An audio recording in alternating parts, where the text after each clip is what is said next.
श्री स्वामी समर्थ। जय जय स्वामी समर्थ। स्वामींचं नाव घेऊन मी या व्हिडिओला सुरुवात करते। पंचांगानुसार प्रत्येक महिन्यात अमावास्या आणि पौर्णिमा तिथी येते। त्यानुसार पौष महिन्याची अमावास्या तिथी 9 फेब्रुवारी रोजी आहे। पौष महिन्याच्या कृष्ण पक्षातील या अमावास्येला मौनी अमावास्या म्हणतात। मौनी अमावास्येला ज्योतिषशास्त्रात खूपच महत्त्व दिलं आहे। या दिवशी पवित्र नद्यांमध्ये स्नान करायला आणि त्याचबरोबर दानाला सुद्धा खूपच महत्त्व आहे। असं केल्यामुळे आपल्या जीवनामध्ये सकारात्मक फळ मिळते। या दिवशी मौन व्रत देखील पाळले जाते। पंचांगानुसार मौनी अमावास्या तिथी 9 फेब्रुवारीला सकाळी 8:02 प्रारंभ होईल, तर ती दुसऱ्या दिवशी म्हणजे 10 फेब्रुवारी रोजी पहाटे 4:28 समाप्त होईल आणि उदय तिथीनुसार जे आहे 9 फेब्रुवारीला मौनी अमावास्या साजरी केली जाईल। मौनी अमावास्येच्या दिवशी गंगा स्नानाला विशेष महत्त्व दिलं गेलेलं आहे। असं केल्यामुळे आपल्याला अक्षय पुण्य प्राप्त होतं। तसेच पितरांच्या शांतीसाठी देखील ही अमावास्या महत्त्वाची असून या दिवशी पूजा अर्चनासोबतच पितरांना तर्पण केल्याने पितृदोष दूर होतो। यासह मौनी अमावास्याला भगवान शिव आणि श्री हरिविष्णूंची पूजा केल्याने मोक्षाची प्राप्ती होते।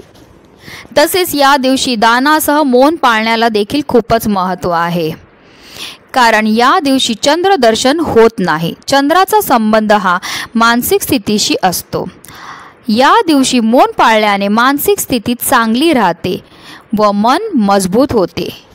पण मौनी अमावास्येच्या दिवशी काही चुका आहेत ज्या आपल्याला चुकूनही करायच्या नाहीत आणि जर आपल्याकडनं कळत नकळत त्या चुका झाल्या तर आपल्या जीवनामध्ये अनेक प्रकारच्या समस्या येतील।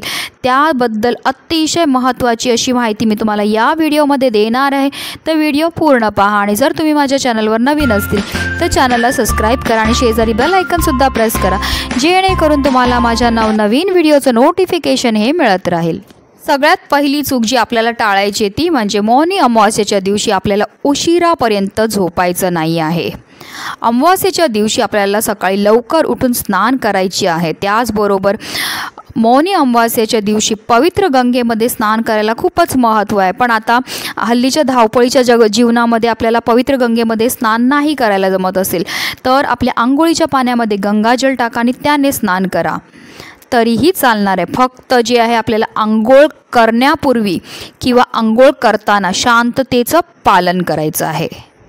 दुसरी चूक म्हणजे अमावास्येला स्मशानभूमीत किंवा स्मशानभूमीच्या आसपाससुद्धा आपल्याला फिरायचं नाही आहे, कारण असं म्हटलं जातं अमावास्या ही काळोखी रात्र असते आणि त्यावेळी जे वाईट शक्तींचा जो प्रभाव आहे तो जास्तीत जास्त असतो। म्हणूनच अमावास्येच्या रात्री एकाकी जागी अजिबात जाऊ नका। तिसरी गोष्ट म्हणजे मौनी अमावास्येच्या दिवशी आपल्याला ब्रह्मचर्याचं पालन करायचं आहे। त्याचबरोबर अमावास्येच्या दिवशी आपल्या घराचं वातावरण जे आहे ते शांत असलं पाहिजे। कोणत्याही प्रकारचे वाद किंवा भांडणं किंवा कटकटी झाल्या नाही पाहिजेत। जर आपल्या घरामध्ये भांडणं किंवा वाद किंवा कटकटी झाल्या तर आपल्यावर आपल्या पितरांची कृपाही होणार नाही। त्याचबरोबर मौनी अमावास्येच्या दिवशी आपल्याला कोणाचं मन दुखवायचं नाही आहे, कोणाला अपशब्द बोलायचे नाही आहेत। अमावास्येला पिंपळाच्या झाडाची पूजा केल्याने शुभ फळ मिळते, परंतु शनिवार शिवाय आपल्याला कोणत्याही दिवशी पिंपळाच्या झाडाला स्पर्श करायचा नाही आहे। म्हणून आपल्याला जे मौनी अमावास्येच्या दिवशी सुद्धा पिंपळाची झाडाची पूजा करायची आहे, पण आपल्याला पिंपळाच्या झाडाला स्पर्श करायचा नाही। जर कळत नकळत सुद्धा आपण स्पर्श केला तर आपल्याला आर्थिक नुकसान होण्याची संभावनाही असते। त्याचबरोबर जे अमावास्येच्या दिवशी आपल्या शरीरावर आपल्याला तेल लावायचं नाही आहे आणि त्याचबरोबर अमावास्येच्या दिवशी आपल्याला कोणत्याही प्रकारचा मेकअप देखील करायचा नाही आहे।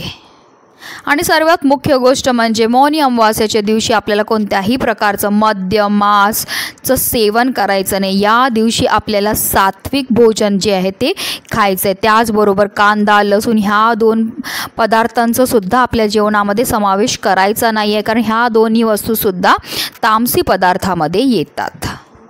आणि सगळ्यात मुख्य गोष्ट म्हणजे या अमावास्येचं नावच आहे मौनी अमावास्या, म्हणून आपल्याला जितकं जास्त ह्या दिवशी मौन व्रत धारण करता येईल तेवढं आवर्जून करायचं आहे. तर ह्या काही चुका आहेत ज्या आपल्याला चुकूनही मौनी अमावास्येच्या दिवशी करायच्या नाही आहेत. म्हणूनच व्हिडिओ जास्तीत जास्त लोकांपर्यंत शेअर करा, जेणेकरून कळत नकळतसुद्धा कोणाचंही कुठल्याही प्रकारचं नुकसान हे झालं नाही पाहिजे, हीच मनामध्ये इच्छा. श्री स्वामी समर्थ.